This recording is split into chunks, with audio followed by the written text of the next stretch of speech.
मांडीचे सगळ्या muscle दुखतायत. Muscle दुखतायत. हे कंबर पण दुखते त्यांचं का? अच्छा अच्छा अच्छा बरं. डिसबल्जिंग दाखवतो L4 L5 मध्ये दोन्ही गुडघे नी रिप्लेसमेंट आहे. हा दोन्हीचे झाले. सगळ्यात आधी नॅचरल बघावं. जीवन अनमोल आहे. पैशानं काही जिकत घेत पैशाला काय नाही काय ते सगळं अलाइनमेंट बिघडून जाते ना त्याच्यावाली. जे कंपनीनं बनवलेलं आहे ना ते वेगळं असतं. त्याचे डिझाईन त्याचं सेटिंग सगळं वेगळं असतं. इकडं मध्ये ते काय असतं जो तो त्याचा स्वार्थ बघतो. आपण आपला बघायचं ना. हा ठीक या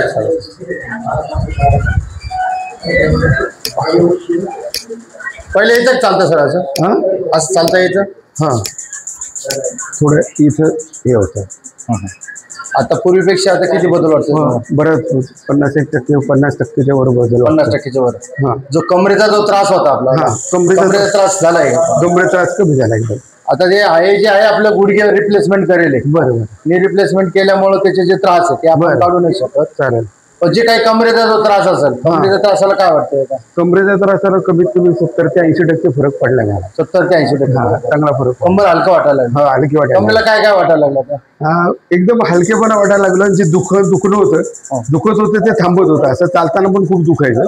आता चालताना तर अजिबात दुखतच नाही. सर आपण कुठून आले? पुण्यामधनं आलोय मी. पुण्यामध्ये. काय काम करायचं सर आपण? मी पोलीस डिपार्टमेंट मध्ये पोलीस इन्स्पेक्टर होतो. अच्छा अच्छा धन्यवाद सर. प्रत्येकाला जे काही त्रास असतील त्याने इथे येऊन आवर्जून हा उपचार घ्यावा. अच्छा. खरं हे जर मला 17च्या नंतर मी 22ला ऑपरेशन केली. ह्याच्या अगोदर जर मला माहित असतं तर माझी दोन्ही गुडघ्याचे ऑपरेशन टळले असते. त्याचं नक्कीच. हो धन्यवाद सर. ओके.